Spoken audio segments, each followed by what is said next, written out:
I worked at the same company for 3 years. I was quiet, I kept my head down, and I was genuinely good at my job. My coworker, let's call him Marcus, was louder, more confident, and had been there longer. And for 2 full years, 2 years, he took credit for almost everything I did. Not in an obvious way. Not like he walked into the boss's office and said, "Hey, that was me." It was subtle. He'd repeat my ideas in meetings like they were his. He'd forward my reports with his name on top. He'd summarize my work to management and somehow leave my name out entirely. And every time I said something, I was told I was being sensitive, that it was a team effort, that nobody owned ideas. So I stopped fighting it, and I started planning. Here's what most people don't understand about a workplace thief. They get lazy. When someone like Marcus realizes they can coast on your work, they stop developing their own skills. Why would they? They have me.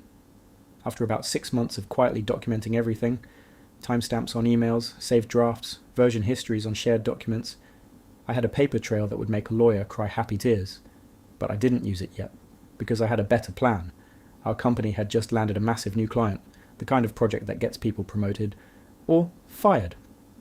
My manager pulled Marcus onto the lead role because of his track record, which was, of course, my track record. He came to me immediately, nervous for the first time I'd ever seen. He said, "Hey, I'm going to need your help on this one. You know how it goes. We're a team." I smiled and said, "Of course, I've got you." I did not have him. I did my work. I did it well. But this time, I sent every key update, every decision, every milestone directly to my manager and CC'd the client. Not through Marcus, around him. I framed it professionally. Just wanted to keep everyone aligned on progress. Friendly. Helpful.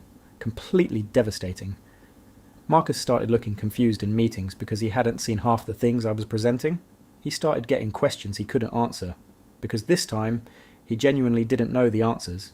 He'd been counting on me to brief him, and I'd stopped briefing him. The client started directing questions to me directly. My manager started noticing, and Marcus, for the first time in 2 years, had to perform on his own. He couldn't. Week 3 of the project, he submitted a strategy document that was honestly embarrassing. Wrong data, weak recommendations, no structure. My manager called a meeting. Marcus stumbled through it, then looked at me. I just smiled, took a sip of my coffee, said nothing. By week 5, my manager pulled me aside. She asked me directly, "How much of the previous work over the last 2 years was actually you?" And I was ready for that question. I opened my laptop.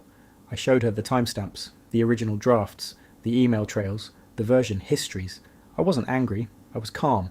I just presented facts like I was giving a quarterly report. She went quiet for a long time. Then she said, "I owe you an apology." Marcus was moved off the project. He wasn't fired, which honestly felt too easy. But he was reassigned to a role with no client visibility and no leadership responsibilities. Basically a demotion disguised as a restructure. I was given the project lead role. I finished the client engagement. It went extremely well. 3 months later I got a promotion and a raise. Marcus still works there. We sit 2 desks apart. He doesn't talk much anymore.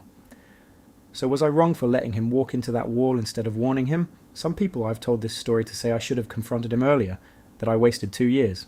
Maybe. But I wanted it to be undeniable. I wanted there to be no version of events where he could spin it, or where I looked like the difficult one. Drop in the comments. Was I the bad guy here? Or did Marcus get exactly what he deserved? And if you've ever had someone take credit for your work, like this video, you already know the feeling.